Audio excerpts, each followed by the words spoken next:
At ang title po ng ating topic ay ang tungkol sa cross po, The Rugged Cross. Ang teksto po natin ay matatagpuan sa 1 Corinthians chapter 1, verse 18, sa Tagalog, Unang Korinto, Kabanata 1, Kapitulo 18. Sige po, tayo po tumayo ulit at basahin po natin ang salita ng Panginoon. Praise God.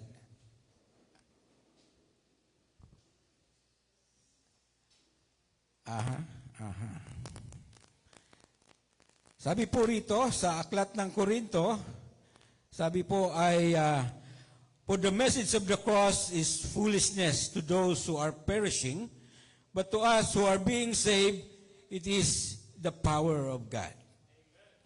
Praise the Lord. Purihin ang Diyos sa kanyang salita. Sige po, tayo po ay maupo na at umpisahan na po natin. May kwento po. May tatlong tatlong puno tayo, mga kapatid, hindi bebe. Sa isang kabundukan, may tatlong puno na nag-uusap-usap. Sabi nung isa, ako gusto ko, paglaki ko, biro lang, gusto ko maging isang treasure chest. Yun, ang kanyang pangarap. Ang gusto ko maging ay ang lalagyan ng mga gold, silver, at mga mamahaling bato, diamonds, or at pagagandahin ako ng gagawa sa akin. Yun ang kanyang pangarap. Sabi naman ng isa, ako gusto ko maging isang barko na malaki at matatag dahil doon sasakay ang mga hari at reyna. At pag sila'y sumakay, safety sila habang naglalakbay. At dadaling ko sila kung saan dako ng mundo. Yun ang kanyang pangarap. Yung isa naman, sabi ko, ako gusto ko maging pinakamataas na puno sa lahat. Na yung aabot sa langit, na parang naabot ko ang Diyos. At titingalain ako ng marami. At hindi nila ako makakalimutan. Makalipas ang ilang araw, may mga lumberjack, yung woodsman, mga lagger. Chichinsohin na sila. Noon palakol pa noon, yun, pinutol. Sabi nung isang, ito, gusto kong puno. Okay na to sa akin. At pinutol siya, yung unang puno. At binenta siya sa isang karpentero. So, yun po, yung puno, ginawa siyang, yung pakainan ng, lagayan ng pagkain ng hayop. So, hindi natupad, sabi niya, parang hindi, nalungkot siya dahil hindi natupad yung kanyang pangarap. Yung pangalawang puno, pinutol din. At binenta siya, yung gumagawa ng bangka, sabi niya, wow, matutupad yung pangarap ko. Pero maliit na bangka lang, yung pangisda ang ginawa sa kanya. So, sarang nalungkot sila dahil hindi natupad. Yung pangatlo naman, ay pinutol din. Sabi niya, natakot siya dahil, naku, hindi na matutupad ang pangarap ko dahil pinutol na nga eh. Hindi na ako tataas ng napakataas. So, binenta naman siya na parang walang, hindi importanteng yung pagkakagamit sa kanya. Tinabi lang siya, pinutol, tapos, yun, ginawang kahoy na yung may mga sizes yun, di po ba? Sa kanila noon, hindi pa ganun kahigpit sa mga sukat. So, pinuto lang siya, tinabi. At yun nga, dumating yung araw na mayroong isang mag-asawa, na pumunta sa Bethlehem. At kapanganakan nung siya'y pumunta roon. Nanganak ng isang sanggol. At yun, saan siya pinanganak? Sa sabsaban. Doon nilagay yung baby. So, natupad yung pangarap niya. Kasi higit pa sa ginto yung nailagay sa kanya. Isang mahalagang treasure yun. The greatest treasure of all. Si Jesus. At yung pangalawa naman, makalipas ang panahon, lumaki na siyempre. O lumipas yung panahon, yung grupo naman ng mga kalalakihan, sumakay doon sa isang bangka. Yun, alam nyo na. Sumakay sa isang bangka, yun yung pangalawang tree. Ano po? At yung isa, natulog. Nagkaroon ng bagyo. Tapos, natakot sila. Hindi po ba? Ginising nila yung mama, yung natutulog. At sinaway niya yung sa hangin, yung bagyo. Sabi niya, kapayapaan, peace, tumigil. Si Jesus, sumakay doon sa, yung hari ng mga hari, sumakay doon sa bangka.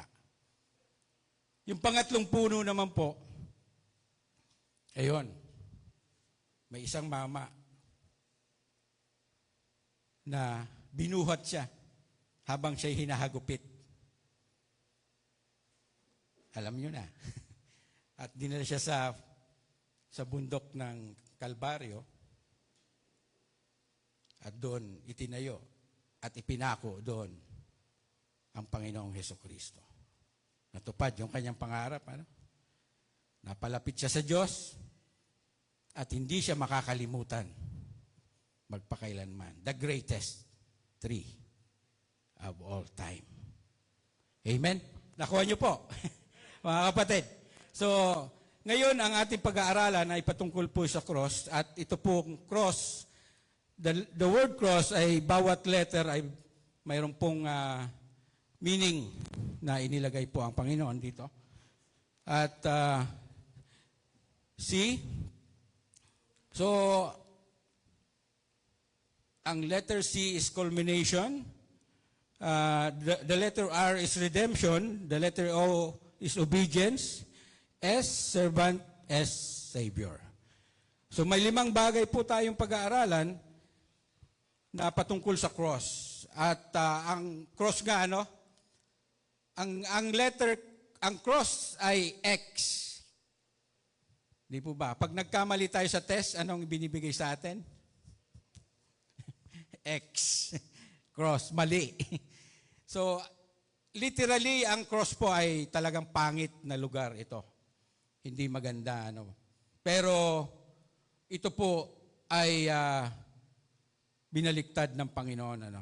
Naging pinakamagandang lugar sa lupa. Bakit? Pag-aaralan po natin. At may 5 bagay po tayong pag-uusapan. At ito po ay umpisahan na natin. Sa unang paksa po ay letter C, culmination. Ang ibig sabihin po ng culmination, sabi po sa dictionary, dito sinasabi, the highest or climatic point of something, especially ascertained after long time. So ang culmination, sinasabi rin sa kasulatan na si Jesus ang culmination of law. Siya yung pinakang dulo, o siya yung pinakang kumbaga pinakamataas doon sa batas. Ano po? So sa kasaysayan po ng tao, sinasabi po dito na ang cross ang pinakang climatic. Yung pagpako sa Panginoon sa krus, yun ang pinakang climax ng history of mankind. Naniniwala ba kayo doon?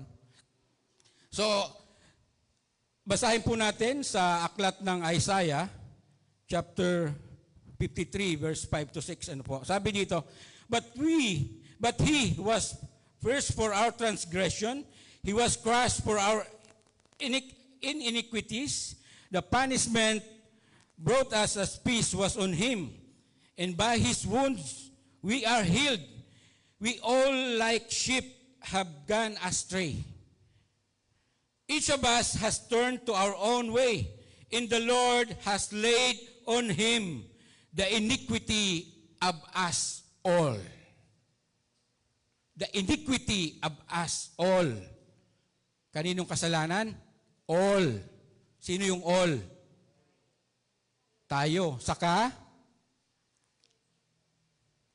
from Adam, Abraham, Moses, David, all. Nakukuha niyo po ba? And the future, all. So lahat ng kasalanan ay ibinagsak sa Panginoon. Amen po? Tinanggap niya lahat. Kaya yung wrath of God, siya ang sumalo. Hindi man nila alam nung mga tao, ano? Kasi yung iba hindi naniniwala, hindi nanampalataya. Ganun pa rin ang ginawa ng Panginoon para sa lahat. Nakukuha niyo po. Kaya yung cross ang pinakang focal point ng human race, ng history. Nakukuha niyo po mga kapatid. It is the culmination, the climax. So number 2, dito po yung redemption, ano? Praise the Lord. Hallelujah. Focal point, ibig sabihin, it is the point of which rays or waves meet after reflection or refraction, or the point from the which diverging rays or waves appear to proceed. So yung gitna, ano po. So, ngayon, dito naman po tayo sa redemption. Sabi diyan, Galatians chapter 3, verse 13, sinasabi po, definition muna nga po pala, yung redemption sa English, the action of saving or being saved from sin, error, or evil. The action of regaining or gaining possession of something in exchange for payment, may bayad. Or clearing of debt, utang. So nung tayo magkasala, nung panahon ni Eva at Adan, tayo po ay sa ilalim ng kapangyarihan ng dyablo. So, yun ang tinubos ng Panginoon. Ang redemption is pagtubos sa Tagalog. Ano po? Tinubos tayo ng Panginoon sa pamamagitan po ng crucifixion. Amen. Sa pamamagitan ng kanyang dugo. Kaya mahal ang pagkakabili sa atin, ang pagkakatubos sa atin, mahal, mga kapatid. Hindi, walang katumbas na halagang pera. Sabi po sa Galatians 3:13, sabi diyan, Christ redeemed us from the curse of the law by becoming a curse for us. Sabi nga dito, for it is written, cursed is everyone who is hung on a pole. So yun po yung nakasad sa Old Testament, ano, pagka ikaw ay hinang sa pole, sinumpa ka. So lahat ng sumpa ay tinanggap ng Panginoon. Amen? Dahil yun ang sumpa sa sangkatauhan. Kinuha niya. Yung kasalanan, sumpa, sakit, karamdaman, lahat kinuha ng Panginoon at ipinako, kasamang napako doon sa krus. Nakukuha niyo po? Praise God. So, sa Romans 6:6, sabi dito, we know that our old self was crucified with Him in order that the body of sin might be brought to nothing, so that we no longer to be enslaved to sin. So, pinalaya tayo sa kasalanan ng Panginoon. Kaya, wag na po tayong magpatuloy sa pagkakasala, mga kapatid. Dahil yun ay ginawa ng Panginoon sa cross para tayo ay palayain sa kasalanan. Sabi niya nga, ang nagpapatuloy sa kasalanan ay alipin ng kasalanan. Amen po. Kaya dito, sinasabi ng Panginoon na tayo ay pinalaya sa pamamagitan ng kanyang pagpapapako sa cross. Kaya, yun po, sa ating kaisipan, dahil kailangan mabago, ma-renew ang ating isip, ma-renew ang ating puso, kailangan maniwala po tayo sa sinasabi ng Biblia. Hindi tayo sanay dati, ano po mga kapatid, sa salita ng Panginoon, pero kailangan masanay po tayo. At kailangan po nating i-practice po ito. Yan, papasok po dito yung obedience naman, mga kapatid, ano? Yung pagsunod.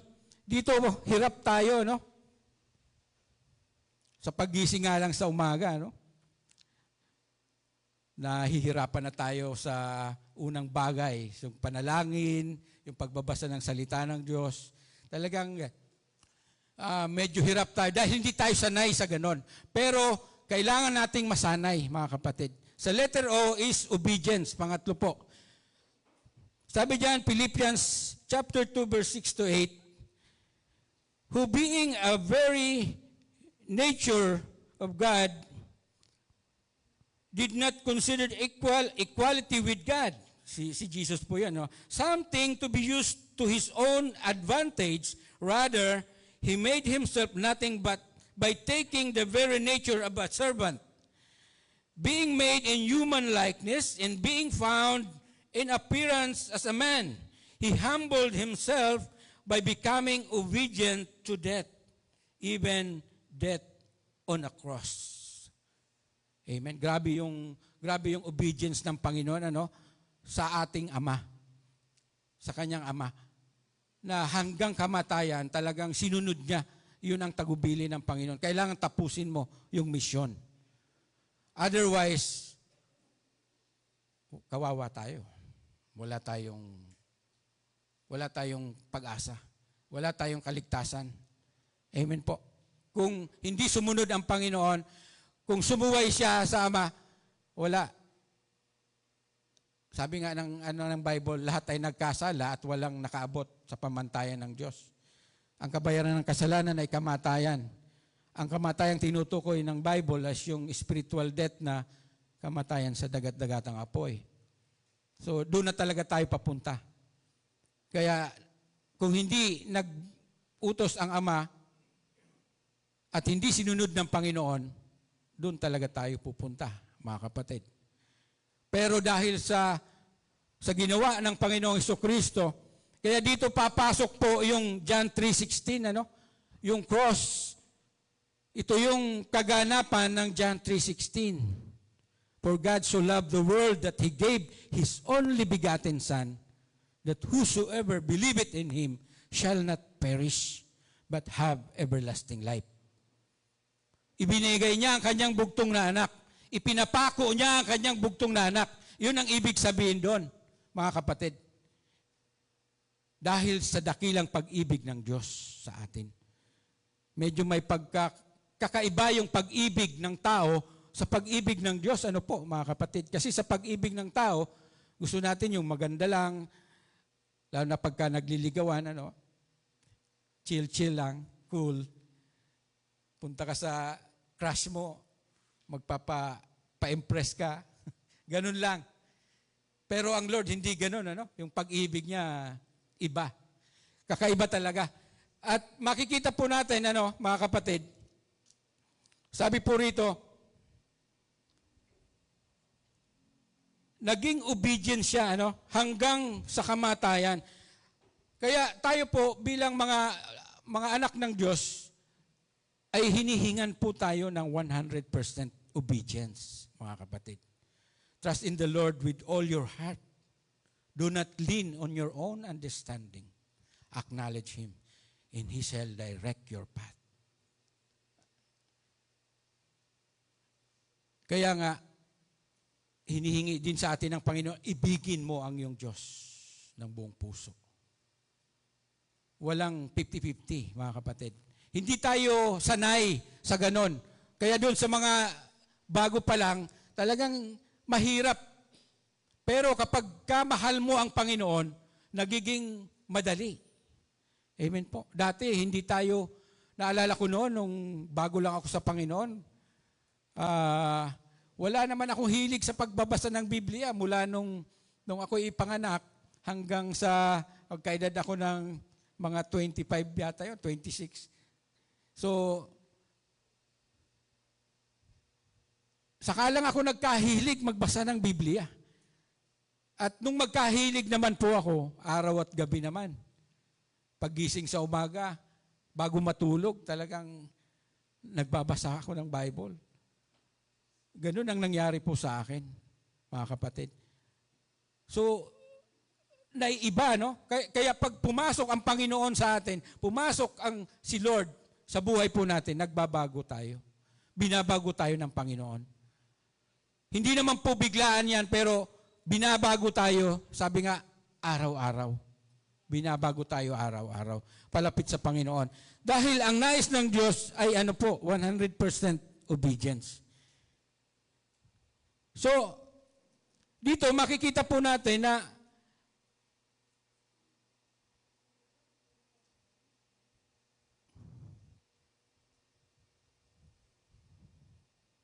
sa pang-apat, yung pagiging servant naman ng Panginoon. Amen po. Anong klaseng servant ba si Lord? Dito ako parang nagkakaroon ng, sabi ko, namamangha, bakit kailangan pang gawin ng Panginoon, na mula sa trono ng langit, ay bumaba siya sa lupa, nagkatawang tao. Amen? Bakit kailangan niya pang gawin yun, para iligtas ang tao? Sana, na lang isang pitik na lang. Lord, iligtas mo na kami lahat. Wala nang lahat na. Sana ganun na lang Kaya, yung awit ni John Lennon, yung Let It Be. Yung imagine pala, imagine there's no heaven. Gusto niya kasi lahat, na lang, hindi mapunta sa impyerno. So, may mga tao po na gano'n ang gusto, kaya nahihirapan silang tanggapin si Kristo, tanggapin yung aral ng Panginoon, tanggapin yung pagkapako ni Kristo sa krus. Kaya dito, mapapansin po natin na sinasabi po, doon pa rin po sa Philippians chapter 2, verse 6 and 7, sinabi ni Pablo po rito, ni Paul, who being a very nature of God, did not consider equality with God, something to be used to his own advantage, rather he made himself nothing by taking the very nature of a servant. So, isa ito sa nagpapatunay ng ating Panginoon ay Diyos, nagkatawang tao. Hinubad niya ang kanyang pagka-Diyos. Ano ibig sabihin nun? Hindi niya ginamit. Bagkus nagkatawang tao siya, 100% natural na tao.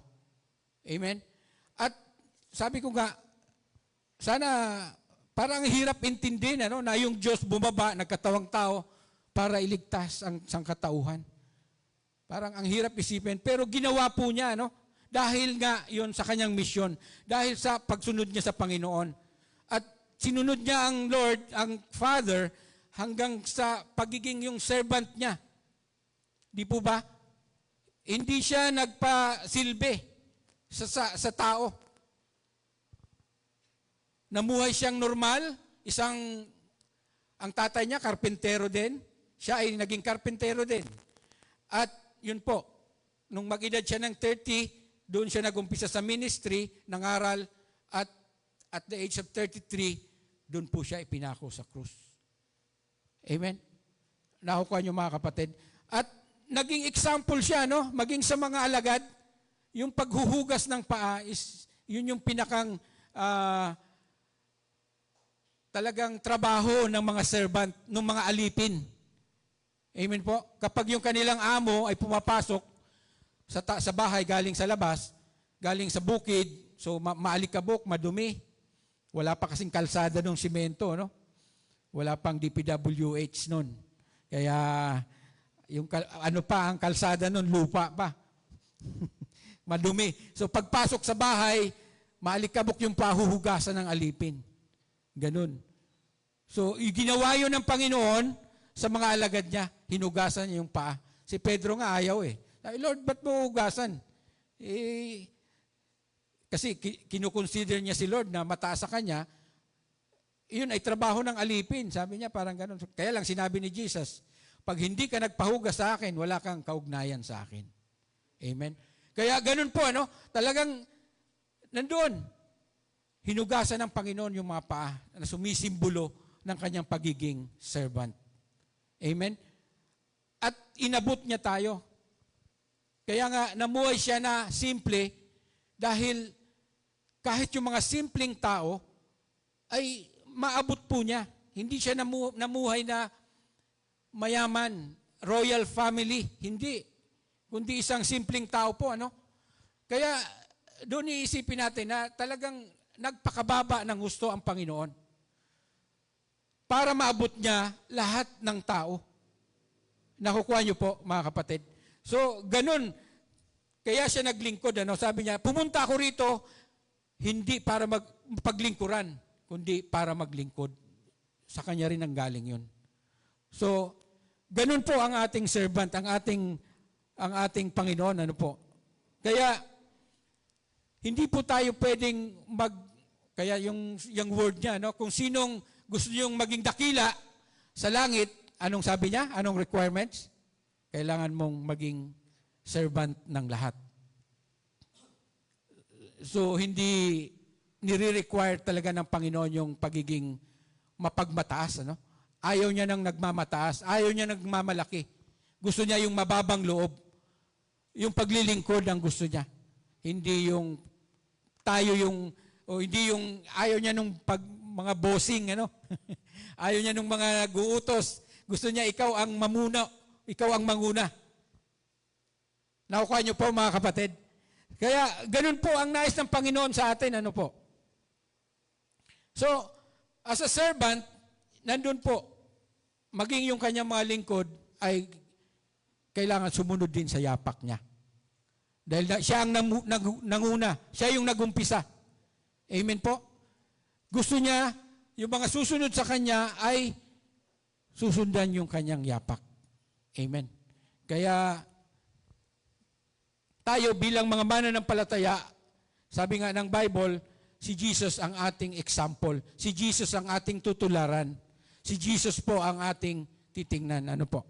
So, panghuli po, yung pagiging Savior ng Panginoon. Colossians 1:20 po, sabi diyan, I want to know Christ, yes, to know the power of His resurrection and participation in His sufferings, becoming like Him in His death, in so somehow attaining to the resurrection from the dead. So ang ating Panginoon, sabi nga sa Bible, walang ibinigay sa silong ng langit na ikaliligtas ng tao, kundi si Jesus Christ. Walang ibang pangalan. Ano po? At sa history ng mankind, walang tao na nabuhay muli. Mayroong nabuhay ulit, pero namatay ulit. Ganon. At walang tao na nabuhay ulit at umakyat sa langit. Wala, maliban sa ating Panginoon. Kaya makikita natin na sinasabi niya rin, sabi niya, sa John 14:6, sabi niya, I am the way, the truth, and the life. No one will come to the Father except through me. Except through me. Ako lang. Walang ibang pangalan. Ako lang. So dito, binabanggit po, maging sa Philippians chapter 3,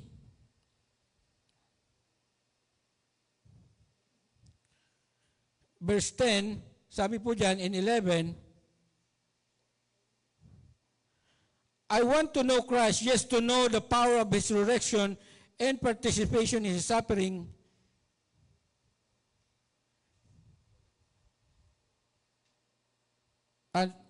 Nabasa na po natin yung kanina. Lumagpas ako, ano?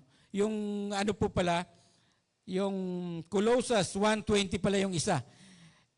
And through, ito po yun, and through Him to reconcile to Himself all things, whether things on earth or things on heaven, by making peace through His bloodshed on the cross. Yan po, ano? Sa Colossians 1:20. Ito po yung sinasabi dito. And through Him to reconcile to Himself all things, whether things on earth or things on heaven, by making peace through His bloodshed on the cross. Amen? So, sa pamamagitan po ng kanyang pagkapako sa krus, nire-reconcile niya o nais niyang maibalik yung ugnayan ng tao sa Diyos. Amen po? Sabi nga, dito sa lupa, maging sa heaven. Ibig sabihin nito yung universe. Hindi natin alam kung may buhay sa iba, pero dito, bilang nakatira po tayo sa mundo, ano po, nais niya. Kaya nga, nais ng Panginoon, lahat ay maligtas. Pero, mayroon tayong desisyon sa pangsarili. Ano? Lahat ng tao ay may kalayaan na magdesisyon. Amen po? Na pumili kung siya ba ay tatanggapin niya si Kristo o hindi. Kaya nga sinasabi ng Panginoon, di ba, doon sa mga pangaral natin na hindi lahat ay sasampalataya sa Panginoon. Pero kawawa po sila, mga kapatid. Kawawa po. Kaya dito, bilang Savior, si Lord ay talagang nagpakita ng matinding sakripisyo, yung suffering. Kaya nga, minsan kapag nakakaranas ako ng hirap, Lord, bakit sobrang hirap? Pinapaalala ng Panginoon yung kanyang ginawa. At ipinapakita niya kung ano yung nangyari. Saka po ako nagkakaroon ng kagaanan sa puso, sa aking sarili. Talagang mahirap. Mahirap ang buhay, mga kapatid. Pero dahil sa pinagdaanan ng Panginoong Hesus, sabi niya nga, kaya niyo yan. Dahil natagpasan ko yan. Kaya niyo yan. At kasama niyo ako. Amen? Sasamahan ko kayo. Amen po ba? Napakasarap na pangako ng Panginoon. So, dito po makikita natin na yung mga pangaral ng Panginoong Hesus, yung kanyang buhay dito sa lupa at yung kanyang ginawa sa krus ay pinagtitibay po ng kanyang pagkabuhay. Nakukuha nyo, mga kapatid? Pinagtitibay po. Sabi nga doon, may nag-share nito, ina-authenticate niya nung kanyang resurrection yung ginawa ng Panginoon maging sa krus. Nung siya ay mabuhay na muli, nandun po, pinagtitibay nito yung mga pangaral po niya, yung kanyang mga itinuro, yung ginawa niya sa krus, yung kanyang pag-akyat, o yung mga mangyayari sa hinaharap, ay pinagtibay po nitong kanyang pagkabuhay. Amen po ba? Nakukuha niyo, mga kapatid.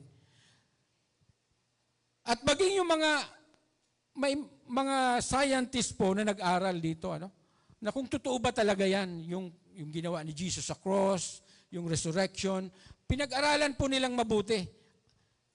Base doon sa nakasulat sa Biblia, at hindi nila nakita yung pagkakamali. At naniwala sila na nangyari nga.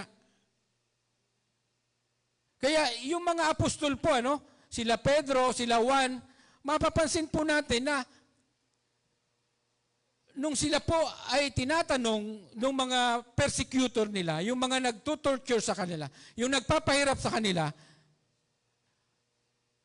at sinasabihin sa nila na i-deny nyo si Kristo at mabubuhay kayo. Hindi nila dininay. Bakit po? Kasi nakita nila ang Panginoon Nakasama nila.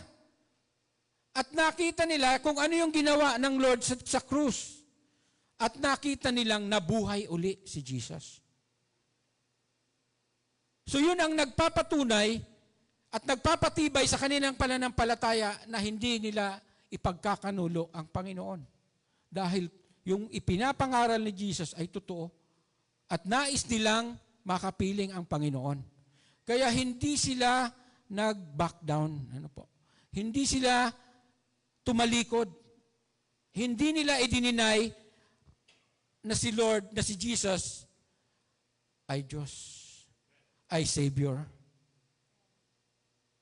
Kaya nandun po, sa history, mapapansin natin, si Santiago pinugutan ng ulo, si John the Baptist, ganun din. Si John the Beloved, pinakuluan sa oil. Inilubog siya sa kumukulong oil. Pero hindi po siya namatay doon. Si Pedro, pinako sa krus ng nakabaliktad. So, ganun po ang mga nangyari sa mga naunang apostol. Kasi, maging ako po ay nagtataka rin, bakit ganun, Hanggang sa kamatayan, hindi nila dinideny ang Panginoon. Hanggang sa Sila'y pinaparusahan, hinahagupit, pinapalo. Pero nakakapagtaka kung bakit hindi nila idinideny ang Panginoon. Dahil naranasan po nila. Nakasama nila sa Kristo, nakita nila yung mga ginawa, napatunayan nila maging yung pag-akyat ng Panginoon. At hindi lamang sila, yung 12 apostol ang nakasaksi po roon. Mga nasa hundreds po yung nakasaksi. Kaya mapapansin po natin na kahit anong gawin mo, dati nung si Pedro, nung bago ipako sa krus si Jesus, nag-aalanganin pa siya kung totoo ba ito si Lord o si Jesus. Totoo nga bang ito ang Kristo o hindi?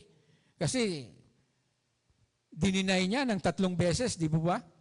Pero nung mabuhay na ang Panginoon, doon na nakita niya, pinagtibay ng pagkabuhay ni Kristo, yung pagkapako sa krus, yung mga pangaral ng Panginoon, alam niya sa kanyang puso na ito na nga ito.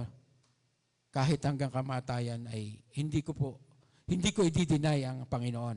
Kaya naging matatag po si Apostol Pedro, At pinamunuan niya yung mga alagad noong unang panahon.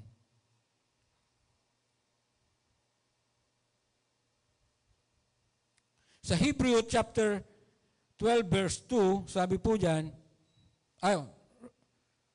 dito na po tayo sa conclusion na po. Mark 8:34. Sabi po diyan, then he called the crowd to him along with his disciples and said, whoever wants to be my disciple must deny themselves and take up their cross and follow me. Ganun, Medyo may kabigatan. Medyo mabigat yung cross. Pero, sabi naman ng Panginoon, ang reward niyan ay napakalaki, napakatindi, mga kapatid.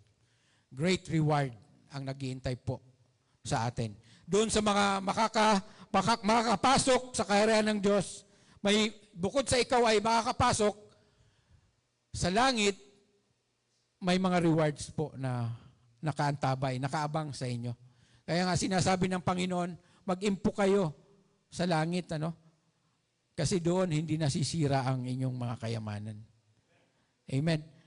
So, ganun po. Ibig sabihin, sa mga ginagawa po natin para sa Lord, may mga kaakibat na pagpapala po yan.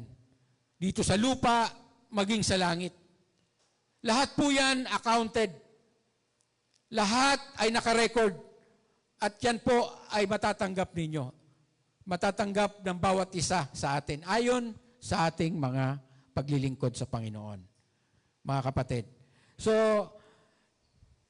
sinasabi po sa Hebrew 12:2, sabi po dyan, fixing our eyes unto Jesus, the pioneer and the perfecter of faith, for the joy set before him, he endured the cross, scorning its shame, and sat down on the right hand of the throne of God. So makikita po natin, Sabi dito, inuutos ng Panginoon, sabi niya, saan natin itutuon ang ating mga paningin? Kay Jesus. Hindi po sa ibang tao, mga kapatid. Kasi tayo lahat, nagkakamali pa tayo. Nandito pa tayo sa lupa. Kaya wag natin itutuon ang ating isip. Hindi sila ang Panginoon. Hindi sila ang Panginoon. Si Jesus ang Panginoon natin. Kaya wag natin titingnan yung ibang tao. Tingnan natin sila at sundan natin yung mga ginagawa po nilang tama, mga kapatid. Nakukuha niyo po ibig kong sabihin? Kagaya nga ni Paul, sabi niya, sundan niyo yung mga ginagawa kong mabuti. Tularan niyo ang pagsunod ko kay Jesus. Tularan niyo ako gaya ng pagsunod ko sa ating Panginoon. So, ganun si Paul, So, ganun din po. Pero dito, sinasabi ni Paul, kay Jesus tayo tumingin. Focus your eyes unto Jesus, the author and finisher of our faith. Amen po. sabi nga dito, sinasabi na, for the joy set before him, he endured the cross, scorning its shame, and sat down at the right hand of the throne of God. So yung hirap ng cross, yung kahihiyan, yung lahat ng mga bagay na napakatinding hirap na ginawa ng ating Panginoon, para sa atin po yun. Amen po. Hindi po para sa Kanya, kundi para sa atin, dahil mahal tayo ng Panginoon. So, bilang mga mananampalataya, tayo po ay kailangan tumingin sa ating Panginoon. Mahalin natin si Jesus. Amen po. Dahil mahal niya tayo. Sige, tayo po yumuko at manalangin. Father God, salamat.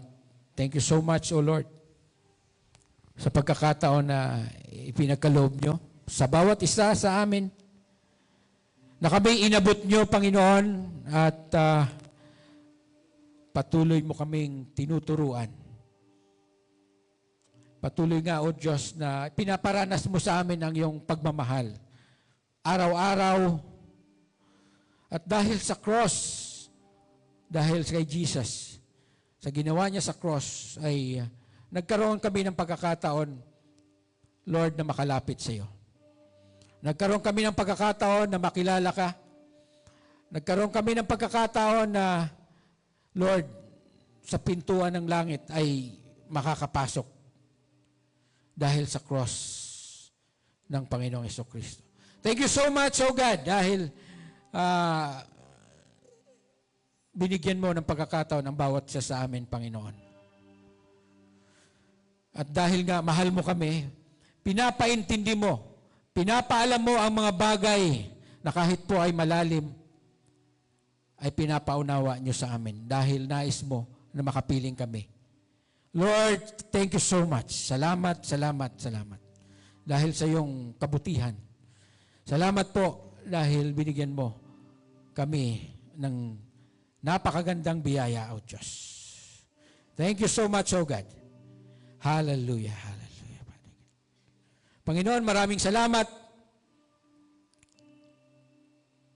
At lahat ng ito ay pinapanalangin po namin sa matamis at makapangyarihang pangalan ng aming tagapagligtas na si Jesucristo. Amen and amen po.